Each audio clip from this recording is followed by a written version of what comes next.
కాదు కదా మీరు అంటున్న కేసీఆర్ హిందూ కదా? హిందువులు నేను యాదాద్రి కట్టి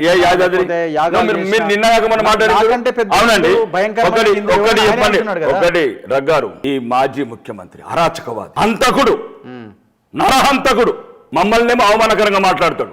అక్షింతలు మరి దమ్ముంటే మాట్లాడు. అల్లా దయతోని అల్లాక ఫజల్సే తుమారా తెలంగాణ సిలువతో వెంకటేశ్వర స్వామికి ఎట్లయితే వెంకటేశ్వర స్వామి దయ వల్ల వచ్చిన కిరీటం ఎందుకు పెట్టినావు? విజయవాడ కనకదుర్మమ్మకు ముక్కు పొడకలు ఎందుకు ఇచ్చినావు కేసీఆర్? ఈ దొంగ మాటలు, లంగ మాటలు, లఫంగ మాటలు ఇక మానేయు. ఇది మేల్కొన్న తెలంగాణ.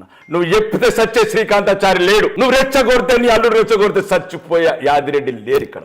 రాకేష్ రెడ్డిలు, రఘుచారిలు. ఇది తెలంగాణ బిడ్డ. నోరు అదుపులో పెట్టుకో. ధర్మం గురించి మాట్లాడేటప్పుడు ఇంకొకసారి ఇది పులిహోర, ఇది అక్షింతల గురించి ఎవ్వడు మాట్లాడినా ఇంకా మీకు చెప్తున్నా, మొన్న చెప్పినట్టే పత్వాలు జారీ చేయడమే మీకు ఇంకొకటి ఉండదు మీకు.